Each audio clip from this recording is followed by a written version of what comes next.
Hello, beautiful starlights. I'm Kim Copeland, medium and hospice nurse, here today to talk about death, death and dying, and what it takes to be in hospice.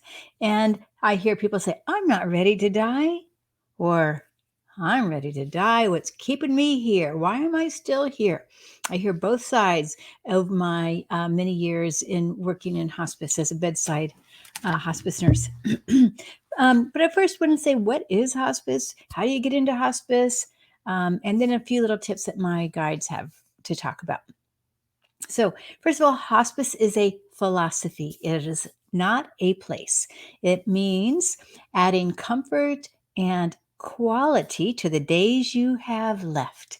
And it takes a physician, MD or DO, to qualify to at least initially set up that. Um, Hospice meeting. And normally they say you have less than 6 months left to live. Now, when we say live, we know we live, I hope you know, we live beyond this physical body. Those of you watching probably already believe this, but there may be some of you who don't. My awareness as a medium and as a hospice nurse, I've seen many examples of life after life. And down the road, we can talk more about that. But in the meantime, to qualify, again, it's 6 months or less. And each disease process has certain qualifications. So, for instance, dementia, for instance, and Alzheimer's, there are certain things that happen to the body that qualify you. Okay, and with cancer, even there's a certain thing about cancer. So, in the stage of cancer, so each the hospice team will come and they'll look at what you have, what's going on with you, and do you qualify to meet hospice per Medicare requirements. Okay, it is a free program by Medicare, and Medicare will pay hospice directly.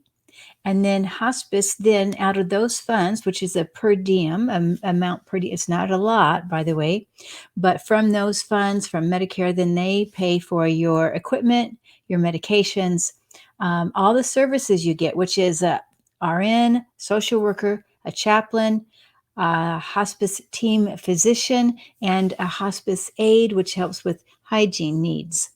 So you get all that, which is a lot, actually. And this is why oftentimes you see hospices doing fundraising, because they usually can't stay within that budget that they that that the patients need.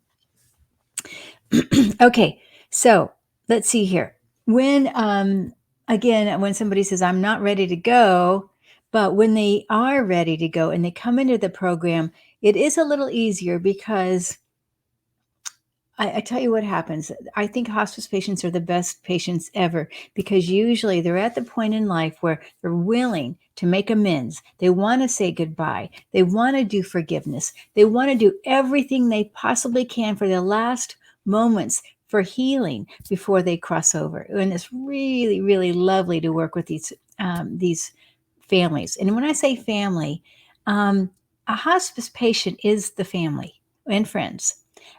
So it's not just the patient who's dying, because it is a team effort to help this patient cross over, because at home, if you're at home, you have to have some help. You can't really just do it by yourself. I have seen it done by yourself. It's difficult. And it's a lot of stress for the hospice team and it's for everybody, right? So it's ideal when you have a family member or two to help with your care needs at the very end. Maybe not in the beginning, you don't need it, but definitely at the end. All right. Also, you can be located in a nursing home. You can be homeless on the street. You can be in an adult foster home. You can also be at a hospital. You can be in a hospice facility or at a retirement community. Those are the things I can think of right now. There may be other places. But again, remember, Hospice is a philosophy and it is not a place. Let's see here. All right. And I just want to, I know this is just very brief introduction about hospice, but I think as we go along, and I'm hoping to do this weekly, then we can, get into some more interesting topics such as deathbed visions or who meets us on the other side and that sort of thing. But my team wanted to remind you to have no fear about dying. Remember, you've done it before, and you are going to be guided specifically for you. Nobody does it the same, and nobody dies alone. The spirit world is well aware, weeks to months, maybe even years in advance, of when you're going to make your final transition to the other side. And they're going to do everything they can to bring you across in that beautiful protective tunnel to go across. Now, you may not always, everybody may not see a tunnel, but it's the idea that you're protected. And I think of the tunnel as that a scope of protection around you. I also feel like it's the same way when we come into Earth. I have seen, it was beautiful, beautiful vision that I had not too long ago of Master Yeshua coming into Earth. And I feel like it's the same. You're coming in, you're coming, or you're going. And the tunnel that was created around his arrival, and the angels that were surrounding him. Oh my gosh, I'm getting the chills totally right now. The angels that were coming in around him, surrounding him as he came to earth. It was that same kind of a tunnel, and it was the same as you're leaving. Remember, there is no death. It's just a change. All right. We are just moving over. It's not somewhere far away. It is right here. It's next door. I often see people who have just passed look almost the same when they just pass. They have their very human body. They are sitting in the same chair. They're talking to the family. It is very much the same, or they're doing even the same thing. And there's a lot of joy in the reunion when one crosses over. There's parties. There's could be even a wedding celebration. There's all kinds of different things. So it's a beautiful reunion. Family, friends, guides, angels. Your spirit team. Okay, no one ever dies alone. And know also that when you do cross over, you will be able to guide your family and friends on earth. You'll be able to whisper in their ear, and you'll think, well, I'm alive as ever. I'm more alive than I've ever been. And knocking on our door to let us know that all is well, and to have hope, to have peace, that's going to be okay. And some other things I want to just talk about for hospice is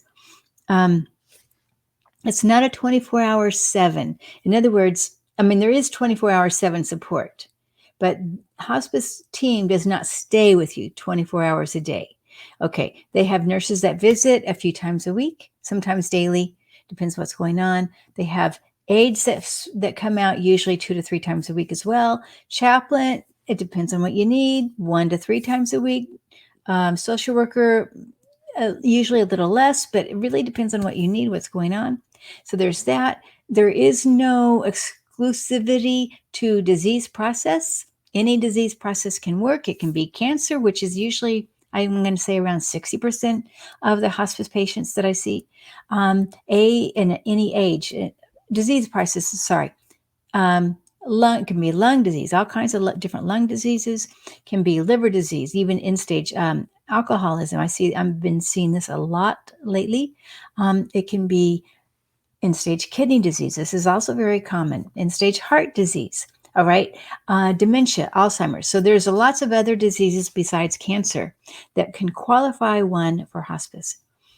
There's also some very unusual diseases. We don't need to talk about all that, but all right. And then as far as age group, it used to be, I would say a few years ago, mostly over 70. I am seeing a lot younger now. I say between 45 and 70 isn't that unusual. Probably, gosh, A third to a half of what I see now is in that younger group. And in our hospice, we don't see too many children, although we have a few children.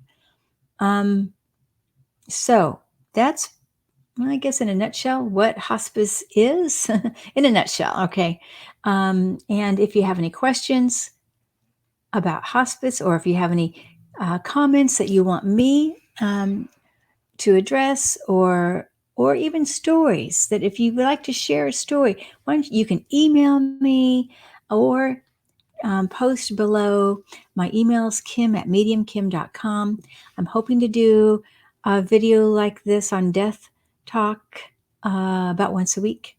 And I do hope you're well. I hope you're staying warm in this amazingly cold weather that we have had, although getting a little warmer in Texas, but I think we're going to have another cold front in a couple days.